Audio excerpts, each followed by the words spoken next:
Icambere cyumviro nari mfise bivanye no kuntu agenda kura namye nifuza kuzofasha abantu batishoboye muri groupe ya Sound of Revival kugira uze nta kintu na kimwe gisabwa ntiturashika aho twifuza gushika ariko turagerageza gutanga kijya dufise barafashije abana bashika kuri 9 barabamizibye rero ntiturabanguye umuntu ngo tumufashije ngo kuba ari mu idini runaka twagiye dufise inkuru nshasha rero nayo ni nyabaki niyo onye utari bwamenye umukunzi wa Isanamu Media. Rero no munsi tuza rero kuvugana kubijanye no gufasha ifashanyo cyoba ari giki mbega hoba hariho abantu bagi barafasha bagenzi babo ko tuzenza yuko ari benshi bavuga ati jewe iyo fashije nanje batasubirije mu ndumane ngo bafashe sinzwe kandi gufasha rero kandi ga ijambo yatwigisha neza yuko iyo ufashije ntuze wiyumvire ngo uzohava usubirizwa mu ndumane kuko Imana yonyene ga niyo gira gute niyo igusubiriza mu ndumane. Nuko rero ijwi nkuko uri kurayumva ni Kivodo Jean Patrick Gato karakura nandi mazina menshi cyane mwa kandi ga hajya akuri ekran kuri kwibona hariho uwitwa Scheilla Irakoze umwe mu basanzwe bakora umurimo wivuga butumwa ariko kandi bakabikorana umutima utyoroye rero kuvuga ubutumwa simango ube pastori simango ube apotre simango wiki oya ariko ga no kuhamagara kuvuga iryo jambo ry'Imana. Uno musireza kuvugana kubijanye cyane nishira hamwe yatanguje ishamo ryiswe Sound of Revival ngo benshi murarizi musacha Bujumbura bashaka nakure cyane igihugu cy'u Burundi. Je ntatevye nivugira ati Scheilla Irakoze namahoro cyane. Ya namahoro turashima mwami murakomeye cyane gose turashima birameze neza ego wow umuvisionnaire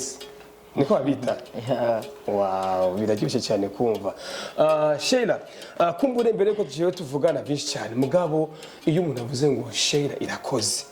ku bantu kumbure bari mu za Makamba bari mu za Gitega bari mu Birigi bari mu za Canada mu Faransa n'ahenshi hatandukanye abantu bamumenya gute ninde muri make icambere kwa turabashimiye kubona mwaduhaye kano kagiye kugira ngo dushobore kwivuga no kuvuga ibikorwa turiko turakora nk'umugwi wa Sound of Revival. Scheilla ni umwe novuga ngo umwana yavutse mu muryango nk'abandi bose navutse mu muryango w'abana batanu akaba ari je ndumuherereza hama Scheilla ni n'umu evangeliste umu evangeliste muri église PCG ego nk'abantu n'umurongozi w'umugwi Sound of Revival. Wow abana bose iyo bariko barakura bamana ivyumviro bitandukanye nimba wibuka icyumviro wakunda cyane ukifuza kuzokora ni wamara guca ubwenge cyangwa kwisumbura hage cyari ikihe muri make je icambere cyumviro nari mfise bivanye no kuntu agenda kura namye nifuza kuzofasha abantu batishoboye kubera ko nakuze muri navuga ngo muri style yo kuvuga ngo sinaronka ivyo nkeneye nk'umwana kijya kintu cyose umwana yubakeneye nkeneye iki nkeneye umupira wo gukina nkeneye PlayStation ntaco naronka rero cyamvuga ati ninabironka je ninakura nkaronka ubwo bushobozi ndashobora kuzofasha abandi bazoba bikeneye ico gihe. Wow uno musi warakuze mbega ivyo hora wiyumvira nk'indoto byarabaye kuri koko navuga ngo turiko turagerageza ntiturashika aho twifuza gushika ariko turagerageza gutanga kijya dufise uyu munsi navuga ngo tumaze ugirwe umwaka wa gatatu turiko turafasha abana batishoboye n'aba mama n'imiryango imwe tukabaha ivyo gufungura ariko navuga ngo ubu turiko turashiramo ingufu nyinshi mu gufasha abana cyane nk'abana bagiye ku ishuri nko mwaka wa mbere twafashije abana 57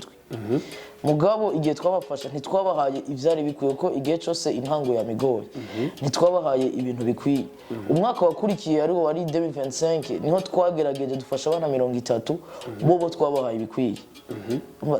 twahisemo kugabanya duhe baki mugabaki dushobore kubafasha ibikwiriye navuga ngo n'uyu mwaka twaba turategura gufasha benshi bashoboka kandi tukabaha ibikwiriye. kumbure imbere ko zagaruka habone kujanye no gufashanya ariko rashaka kumenya hariya ari mushira hamwe muri kino gihe mungana gute mbega ho abifuza kuza muri mushira hamwe basabiki navuga ngo muri groupe ya Sound of Revival kugira uze nta kintu na kimwe gisabwa ego ni umugwi ushingiye navuga ngo kuzana benshi kuri Kristo ariko dufashije turabafasha hama twababwira ubutumwa bwiza kuko iyo tumaze gufasha umuntu mu mubiri tuba dukeneye ko kumufasha mu buryo bw'impwemu rero navuga ngo kugira umuntu aze muri groupe nta kintu na kimwe bisaba biragusaba gusa navuga ngo kuvugana n'abasanzwe babijejwe kugira ngo winjire kugira ngo dushobore kumenya uyu muntu abahe tumenye identite yiwe yose kugira ngo hageze n'igihe twamukurikirana tugashobora kumukurikirana navuga ngo nta byinshi bisabwa kugira ngo umuntu yinjire kenshi iyo abantu bashizeho icyumviro cyangwa nk'imbono hari igihe bagira amarimiti ati icyo dushaka n'abantu bari muri dini runaka uyu ari muri iyi twebwe ntitumwakira mbega mwebwe mwakira abari mu madini yose ho ego twe turakira abantu bari mu madini yose ufise umutima wo gufasha ufise umutima wo gufasha aremerewe kwinjira ariko kandi ntace aza navuga ngo ashaka gukuraho uko dusanzwe dukora oya aze avuga ati je ndumva nkeneye gufasha kuko umunsi wo gufasha ubu novuga ngo tubikorera mu isengero dukorera hanze rero hariho n'abamizirima mu mwaka uheze baje ndibuka twarafashije abana bashika kuri 9 bari abamizirima rero ntiturabanguye umuntu ngo tumufashije ngo kuba ari mu idini runaka ari mu oya iyo tuvuze gufasha ntidutoranye turafasha ego umwaka wa mbere urarangiye umwaka wa kabiri urarangiye umuntu tutangura kwiyumvira ko buri gikorwa cyose cyamana inama yacu ikagirana n'umuntu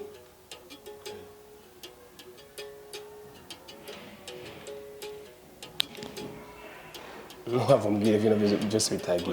byagiye okay umwaka wa mbere urarangiye umwaka ugira kabiri urarangiye ariko kandi ga buri muntu wese iyo azi bija n'igikorwa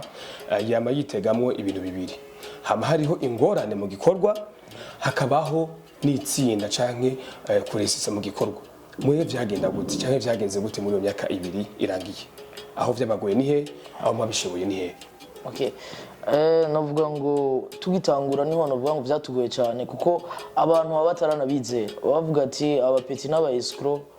kandi bakavuga ati abantu bashaka kujya amahera y'abantu iki mu ntango niho byari bigoye ariko dushima Imana kuko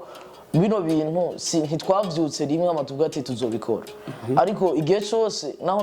namye mfise umutima wo kubikora narabisengeye ndabwira umwami ati igihe nicyagira nibabona ko gikwiye tuze tubikora hama 2024 niho umwami yambwiye ati murashobora gukora ndahamagara abandi ndabwira ati ubu tugiye gukora agira ati rero ubu ntidushobora gukora navuga ngo tukaja kubwira abantu si bose bazodutahura ariko wowe ufise mama wawe ufise mukuru wawe ashobora kugira icyo akoze azokora tuja hamwe dushira umutima hamwe mu ntango twabikoze guco ariko ubugira kabiri niho abantu babonye ivya mbere bavuze ati bwa bundi murafise umutima muriko mubikora atanyungu zanyu zirimo reka tubashigikire niho hagiye haraza abantu bako baradushigikira hirya no hino ego wow ni ibintu bitoroshe kwegeranya urwaruka ruri mu mihingo itandukanye muri edition igira kabiri niyivye gato mwaratubwiye ko hoba harimo abandi bajene atari imvukire zo mu Nyakabiga ariko harimo n'abandi bavuye mu mwaratubwiye yuko harimo abandi bajene batandukanye muri edition igira kabiri niba nihenze batubwiye ko atari gusa abo mu Nyakabiga n'abandi bagira abo mu mihingo itandukanye mbega ubuhoho niko bikimeze canke mwarahinduye muri edition igira gatatu ko bizogenda muzokorana na bajya nyine bo mu Nyakabiga canke musakare mutume ko nababandi bari mu bitandukanye aho hantu hameze gute merci navuga ngo impamvu edition mbere twakoze n'abantu bo mu Nyakabiga gusa ni kubera ko niho hantu twari tumenyerewe kandi twari tuzwi bavuga ati aba bantu ntibashobora kutwescroka ibintu bariko barakora nibyo turabazi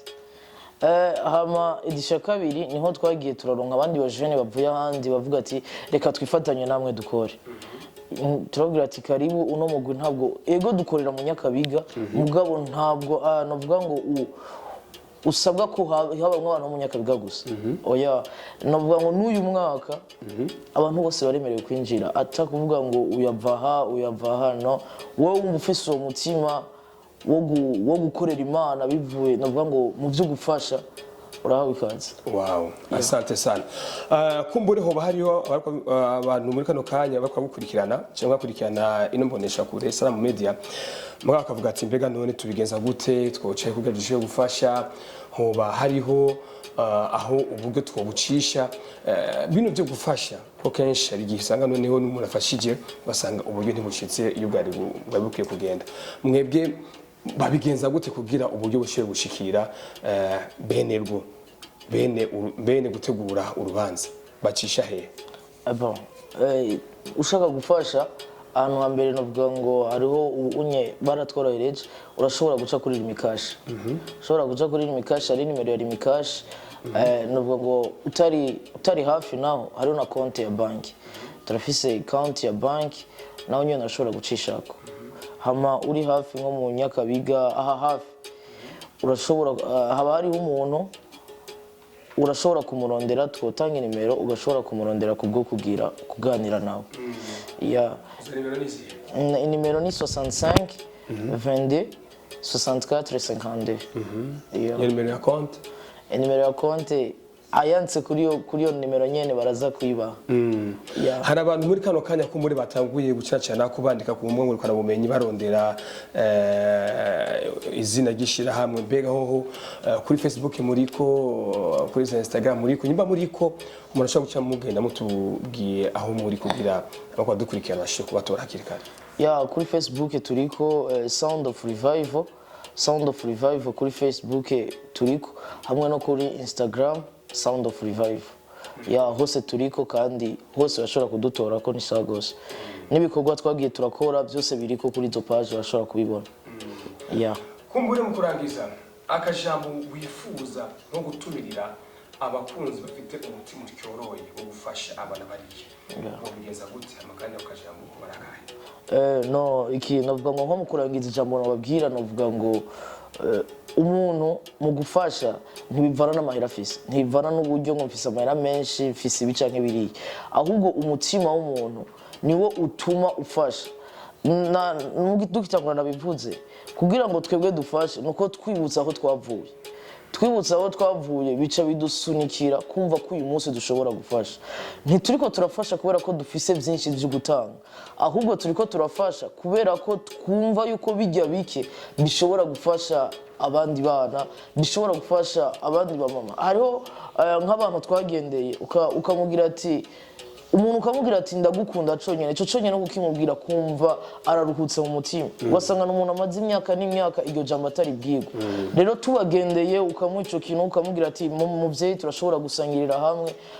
abamama baraturitse bararira turumva ati kubera iki bino bintu bibaye aratubwira ati nari maze igihe ntumva rino jambo umuntu ambwiye ngo ndagukunda sinarinzi ko abana b'Ibujumbura bo kwemera gusangirana nanje bakaza ngo twicare twaremeye turicara hasi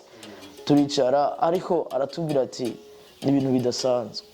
turumva ati kumbe kijya gito dufise turashobora guprofita tukagifasha mwundi muntu so umuntu rero yumva afise umutima wo gufasha ntavuge ngo mfise make navuze ngo ivyo mfise ntibishobora gufasha no kijya nyene gito ufise ugikoranye umutima ushobora gufasha benshi kandi ukaba uri kurakiza imitima yabo ego merci tugushimira cyane Irakoze Scheilla mugabo twifuza ko kumbure mu kindi kiganiro tuzovugana cyane kubijanye no guhimiriza abazo bifuza kuza guterera muri edition igira gatatu mu byo gufasha no gufashanya murakoze namwe karibu kandi murakoze cyane ego